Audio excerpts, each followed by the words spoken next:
The air in the crowded railway station was heavy with noise.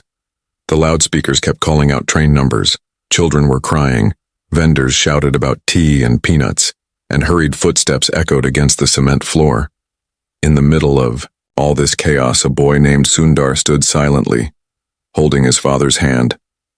His shirt was worn out, his shoes had lost their shine long ago, but his eyes were wide open, filled with a kind of quiet curiosity that made him different from the rest of the crowd. Sundar's father worked as an electrical engineer in a government factory, and their family lived in a small two-room house in Chennai. It was not a life of abundance, but it was a life of discipline, respect, and humility. The station was alive, with the smell of hot samosas, sweat, dust, and iron. Sundar noticed every detail. He noticed how a mother adjusted the torn sari of her daughter so no one could see the frayed edges. He noticed how a young man dropped his ticket, and another stranger quickly picked it up and returned it with a nod. These small acts mattered to him.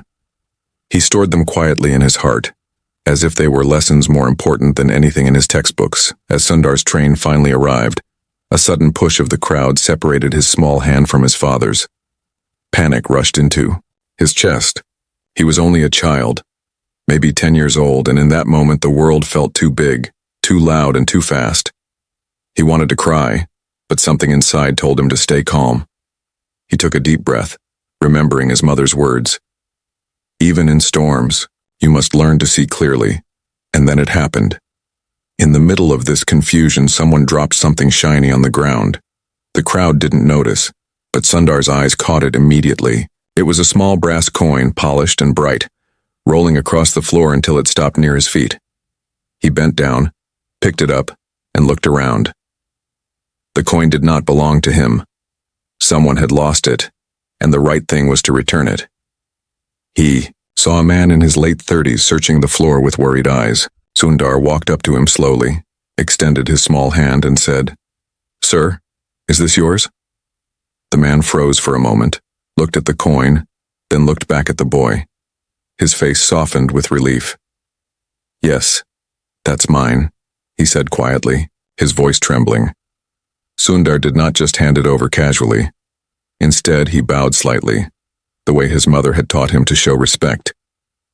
It was a small gesture, almost invisible in the chaos of the station, but it carried weight. The man's eyes glistened as he accepted the coin, and he whispered, "Thank you, son." Sundar smiled shyly and went back to searching for his father. This was a small moment, almost invisible to the world, but in that tiny act lay the seed of something greater. Because life often hides its biggest lessons in small unnoticed events. As Sundar grew older, he kept remembering that coin. He realized it was never about the object itself. It was about paying attention, about being present enough to see what others missed, and about treating people with dignity, no matter how small the act seemed. School was not easy for him. His family could not afford many books, and sometimes he had to borrow notes from friends. But Sundar had something no money could buy: resilience. He had an ability to listen carefully, to observe deeply, and to remember details others forgot. He once amazed his classmates by reciting a long list of numbers after hearing them only once on a telephone. They laughed and clapped, but Sundar stayed quiet, because he never believed memory was for showing off. He believed it was for serving others, for solving real problems. But the world around him did not always see it that way. Many times he was mocked for being too quiet, too ordinary, too humble. In a society where loud voices and bold personalities often took the spotlight, Sundar blended into the background. Teachers sometimes overlooked him, thinking he was just another simple boy who would follow the predictable path of a government job. Yet inside, Sundar carried a quiet fire. He wanted to build, to create, to understand how things worked. He wanted to take apart radios, study their circuits, and ask questions that had no easy answers. His father supported him when he could, but resources were always limited. Still, Sundar never complained. He had learned at a young age that complaining did not change anything. Only effort, patience, and kindness did. Then came a moment that tested him deeply. During a school science fair, Sundar and his friend worked on a small project about electricity. They had created a simple model using wires, bulbs, and batteries. It was not fancy compared to other projects, but it was functional and neat. When it was time to present, their table was placed in the corner of the hall, almost hidden. Most people walked past without paying attention. Judges spent extra minutes at other stalls where projects looked more impressive. Sundar's friend grew upset. "No one cares about ours," he whispered bitterly. "We worked so hard for nothing." Sundar looked at him calmly and said, "We did our best. Even if no one notices, the effort we put in will stay with us." Just then, a judge accidentally dropped his pen near their stall. Without hesitation, Sundar bent down, picked it up, and handed it back with that same gentle bow he had learned as a child. The judge paused, looked at him, and then asked, "What is your project about?" That simple act of returning a fallen pen changed everything. The judge listened carefully as Sundar explained their model, and he was impressed not just by the work, but by the humility in the boy's voice. Later, their project did not win first prize, but it received a special mention for clarity and honesty. Sundar's friend was shocked. Sundar only smiled. He understood something his friend did not yet see. Respect opens doors that pride cannot. Life moved forward, and with it came new challenges. Sundar applied to study engineering at one of India's top institutes. The competition was fierce, the exams were brutal, and thousands of bright students were eliminated. Sundar worked late into the night, sometimes by the dim light of a single bulb. He pushed himself, not because he wanted fame, but because he believed that knowledge could change lives. On the day of the results, his family sat together, anxious and silent. When Sundar saw his name on the list, tears filled his eyes. He had made it. But instead of celebrating loudly, he quietly touched his parents' feet, a traditional gesture of respect, and whispered, "Thank you." Yet his journey had only begun. College was overwhelming. Students came from wealthier families, many of them had expensive gadgets, and some even traveled abroad during vacations. Sundar often felt out of place.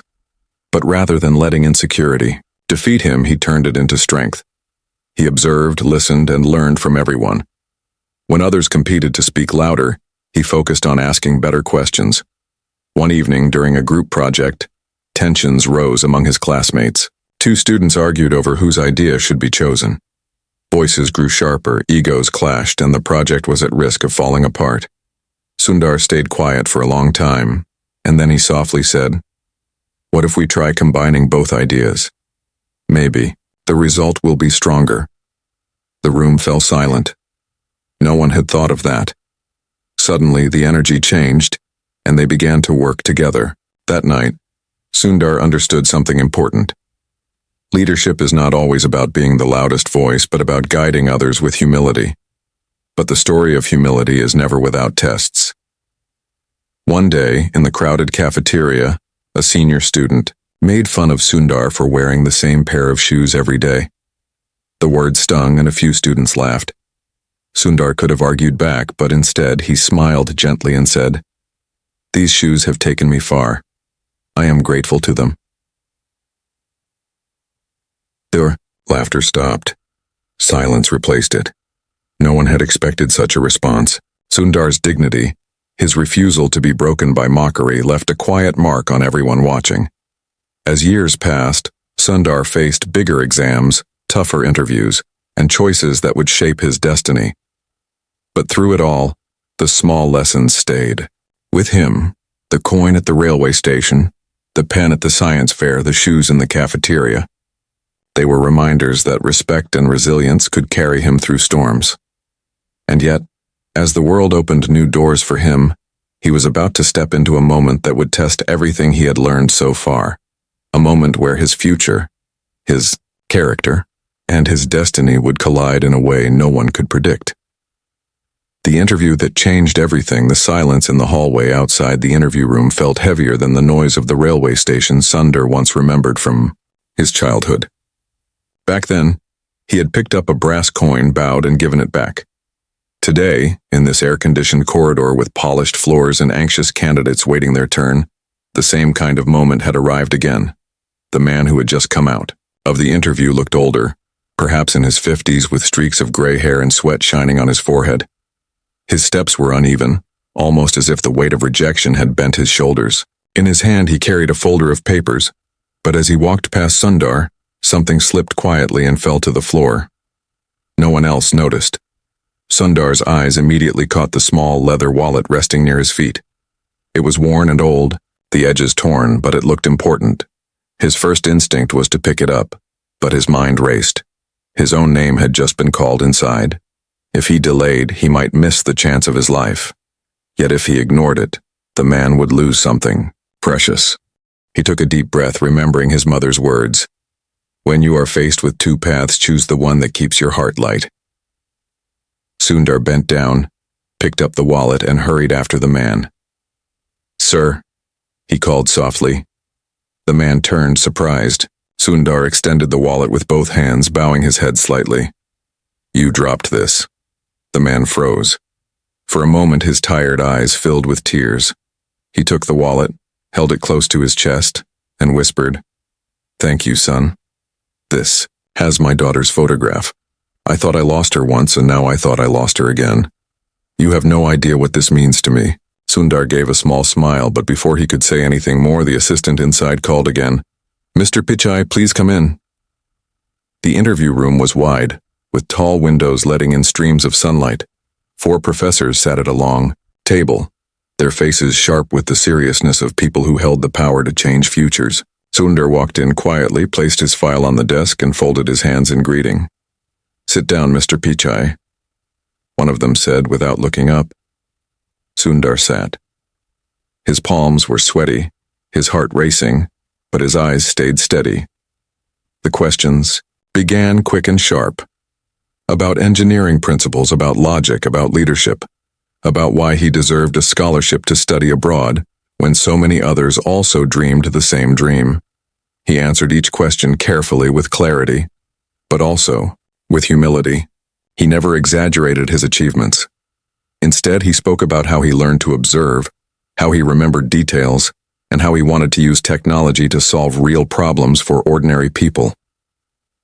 But midway, one professor leaned back and asked, coldly, Mr. Pichai, do you really think someone like you from such a simple background can survive in a foreign land among the brightest minds of the world? The question pierced like a knife. Sundar could feel the weight of silence in the room. His throat tightened, but then an image came to him. The brass coin at the station, the pen at the science fair, the shoes in the cafeteria. He remembered how respect and resilience had carried him each time, so he answered quietly, Sir, I may not have wealth, but I have never lacked resilience. When I face storms, I do not fight them with loudness, I face them with patience. If given this chance, I will not waste it. I will work harder than anyone else, and I will never forget where I came from. For a moment, none of the professors spoke. Then the one who had asked the harsh question leaned forward and said, Thank you, that is all. Sundar bowed, collected his file, and walked out. His heart pounded as he stepped back into the corridor, unsure if he had passed or failed. Days turned into weeks. Sundar waited anxiously for the results, checking the notice board every morning. His friends had already begun planning their future paths. Some had been accepted into local jobs. Others had already received scholarship letters. Sundar kept waiting, his faith tested each day. Then one morning, as he walked slowly toward the campus office, he saw a small crowd gathered. On the board, a fresh list of names had been pinned. Sundar pushed through the crowd, his eyes scanning quickly. His breath caught when he saw it. His name was there. He stood frozen. He had been selected. The scholarship was his. His friends cheered. Some patted his back, but Sundar did not shout. Instead, he walked home, placed the letter in front of his parents, and touched their feet. His mother's eyes filled with tears, and his father placed a hand on his shoulder, saying nothing. Their silence carried more weight than 1,000 words. Leaving home for the first time was not easy. The night before his flight, Sundar sat outside their small house, looking at the stars. He thought about every detail. The smell of his mother's cooking, the sound of his father's bicycle bell, the narrow lanes of his neighborhood. He knew he was about to step into a world that would be bigger, faster, and harsher than anything he had known. When the plane finally took off, Sundar looked down at the shrinking lights of his city. A knot tightened in his chest, but he whispered to himself, "I will carry this soil in my heart. I will not let it down." Life abroad was overwhelming. The campus was massive, the libraries endless, and the students confident. Sundar struggled, at first. His accent made him shy in conversations, his clothes were simple compared to others, and money was always tight. Sometimes he ate very little to save for books. But he observed. He listened. He learned. When professors spoke, he wrote down not just their words but also the way they thought. When students debated, he noticed the gaps in their arguments and quietly filled them in his notes. Once, during a group discussion, a student from a wealthy family mocked his idea, saying, "This is too simple, too small to matter." Sundar did not argue. He only smiled and replied, "Sometimes the simplest ideas reach the most people." Later, when their project was presented, it was Sundar's simple idea that the professor praised most. The same student who mocked him sat in silence. Sundar did not celebrate. He only bowed his head slightly, grateful for the lesson.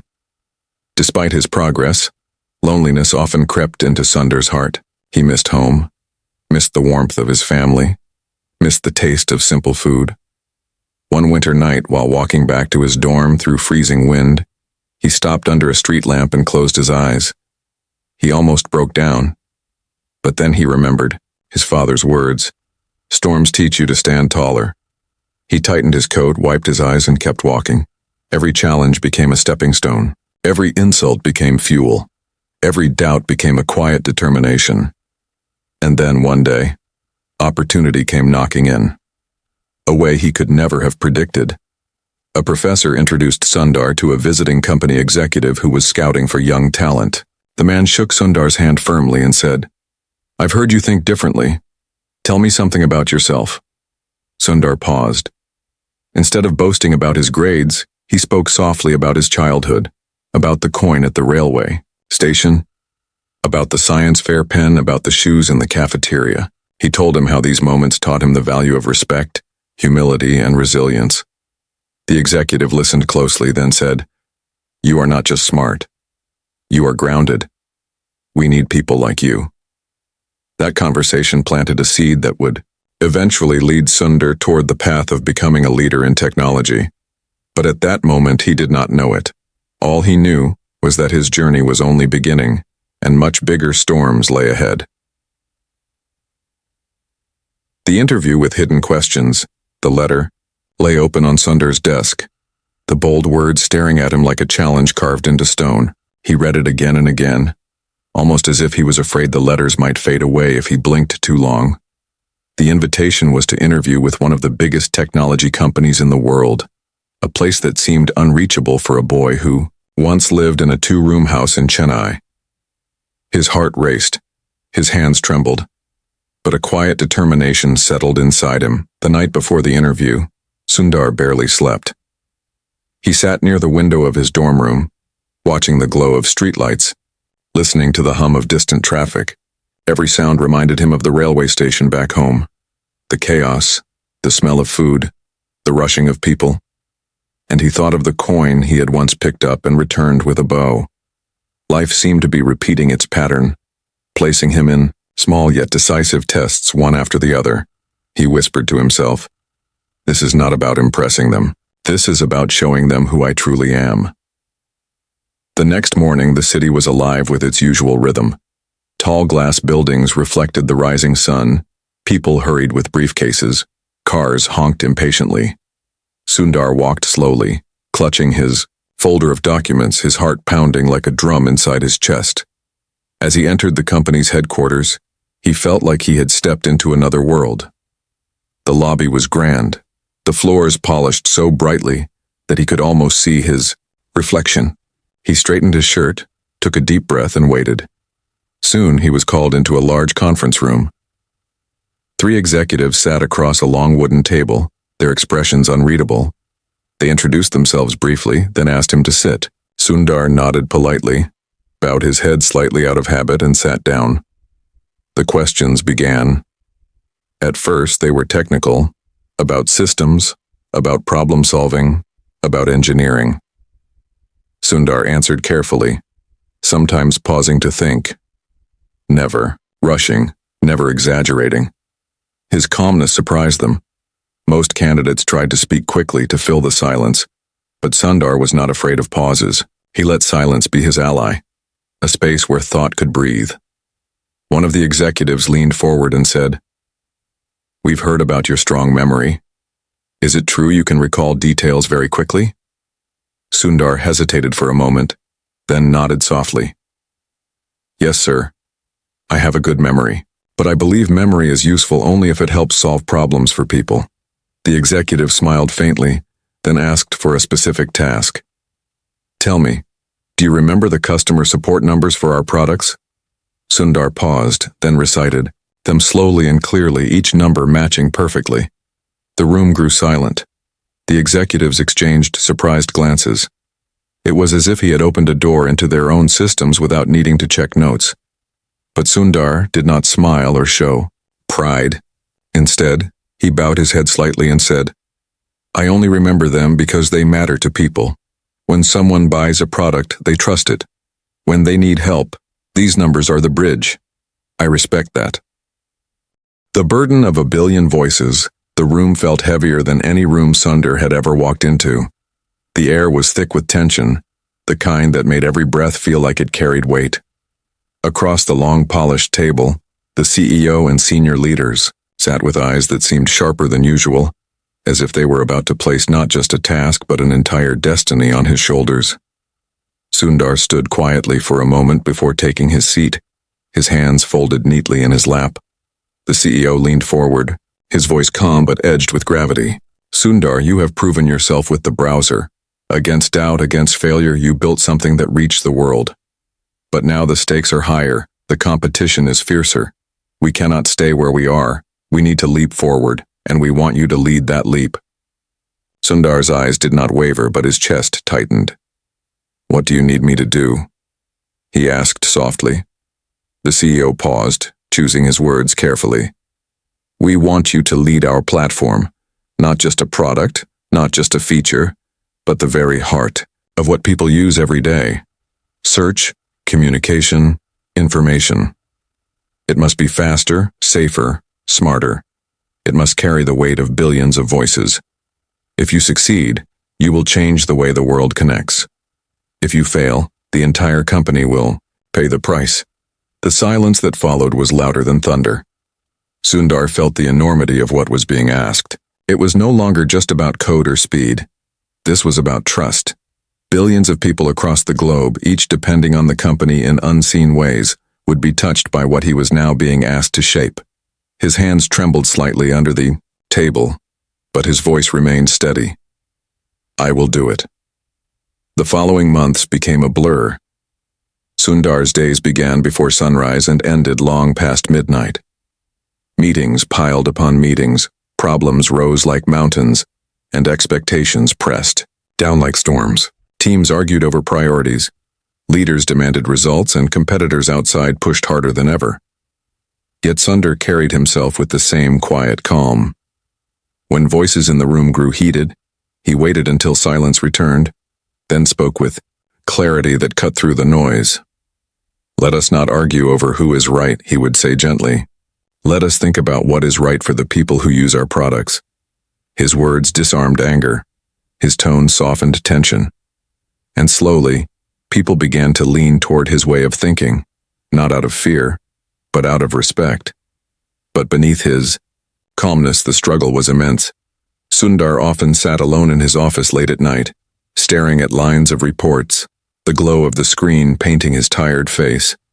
Outside, the city lights sparkled, but inside, doubt whispered. What if I am not enough? What if I lead them into failure? He thought of his parents back in India, of the sacrifices they made, of the nights his father cycled home from work with tired legs but hopeful eyes. He thought of his mother's quiet prayers whispered over him as he studied by the dim light of a bulb. He thought of the small boy at the railway station holding a brass coin and bowing as he gave it back. "I cannot fail," he whispered, "not because of pride, but because too many people trust me to carry this weight." The project unfolded like a battlefield. There were endless technical challenges, servers crashing, systems breaking, data overwhelming their designs. Every solution led to another problem. Every success was followed by a setback. Some days the pressure grew so intense that even his strongest team members broke down in frustration, but Sundar never raised his voice. Instead, he walked to them quietly, placed a hand on their shoulder and said, "Take a breath. Remember why we are here. We are not building for numbers on a chart. We are building for people. For the student who searches late at night, for the mother who looks up medicine for her child, for the farmer who checks the weather before planting seeds. That is who we are serving." And each time, his words rekindled their fire. Success did not come overnight. But slowly, piece by piece, the platform grew stronger. Systems became faster. Search became smarter.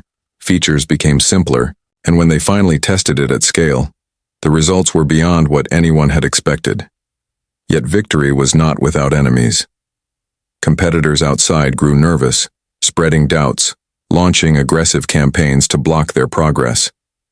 Critics questioned Sundar's leadership, calling him too quiet, too humble, too soft for a battlefield that rewarded sharp elbows and loud voices.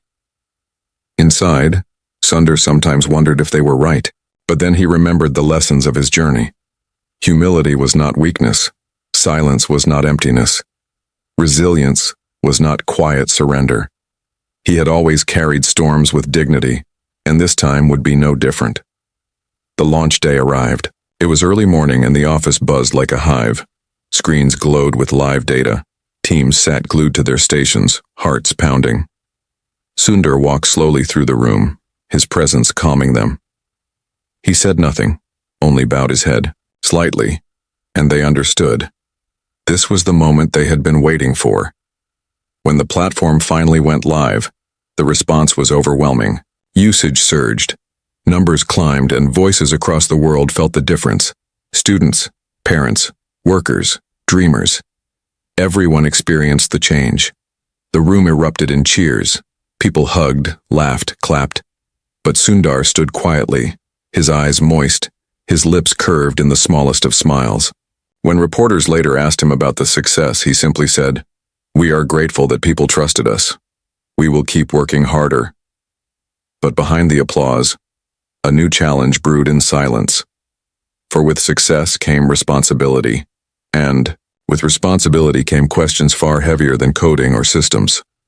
How much power should one company hold? How should technology balance between serving people and protecting them? How should leadership decide when billions of lives are affected? These questions did not have easy answers. And one evening, as Sundar sat in his office, the CEO called him in again. This time the tone was darker. The quiet crown, the CEO's words hung in the air like heavy clouds before a storm. Sundar sat still, his hands folded, his breath steady but shallow. "Are you ready to step into the role that will decide the future of this company?" The question was not just about a promotion. It was about trust, about responsibility, about carrying the hopes of billions of people who used their products every single day. Sundar lowered his eyes for a moment. He thought of his father pedaling a bicycle home after a long shift at the factory. He thought of his mother whispering quiet prayers in the corner of their small two-room home. He thought of himself as a boy in the railway station, bending down to pick up a small brass coin and returning it with a bow. Life had been preparing him for this, one act of humility at a time. He raised his head, his eyes calm. "If you believe I am ready, then I will serve with all I have," he said softly. The CEO studied him for a long moment, then nodded. "From this day forward, you will carry not just projects, not just platforms, but the vision of this company. Do not take it as a crown of glory. Take it as a burden of responsibility. The louder the world becomes, the more we will need your quiet strength." Sundar bowed his head slightly. "Thank you. I will not forget what this means." The news spread quickly. Sundar was now in line to become the leader of one of the most powerful technology companies in the world. Reporters wrote about his rise, colleagues spoke of his humility, and strangers marveled at the story of a boy from Chennai who had traveled so far. But Sundar himself remained unchanged. He still walked quietly through the hallways, still listened, more than he spoke, still treated everyone, from security guards to senior executives, with the same respect. When congratulated, he only smiled and replied, "Thank you. We still have much work to do." Yet, deep inside, the weight was heavier than ever. Every decision he made now carried consequences that rippled across the globe. If he changed a policy, millions would feel it. If he shifted a direction, entire industries would move. The silence of his office late at night grew louder, filled with questions he could not always answer. One evening, after a long day of meetings with global leaders and government officials, Sundar returned to his office and sat in the dim light. The city outside sparkled, but his heart felt burdened. He whispered to himself, "Am I truly strong enough to carry this?" As if in answer, his phone buzzed. It was a message from his father in India. The words were simple. "Son, do not forget that respect and humility will guide you when nothing else can. Storms do not last forever. Stand with patience, and you will outlast them." Tears welled in Sundar's eyes. He closed the phone, placed it on his desk, and sat in silence, letting the words sink into his soul. He realized that leadership was not about having all the answers. It was about carrying the questions with dignity, about walking through storms without losing sight of the people depending on you. The years that followed were some of the most challenging of his life. The company faced criticism, competition, and pressure from every side. Governments demanded accountability, activists raised concerns, and rivals fought fiercely for dominance. Sundar stood at the center of it all, not with fiery speeches or loud defiance, but with calm words and steady resolve. In public hearings, when others grew angry or confrontational, Sundar spoke with respect, answering each question patiently. He did not try to appear flawless. Instead, he admitted when mistakes had been made, promised to learn, and spoke of serving people with greater responsibility. His humility disarmed even his harshest critics.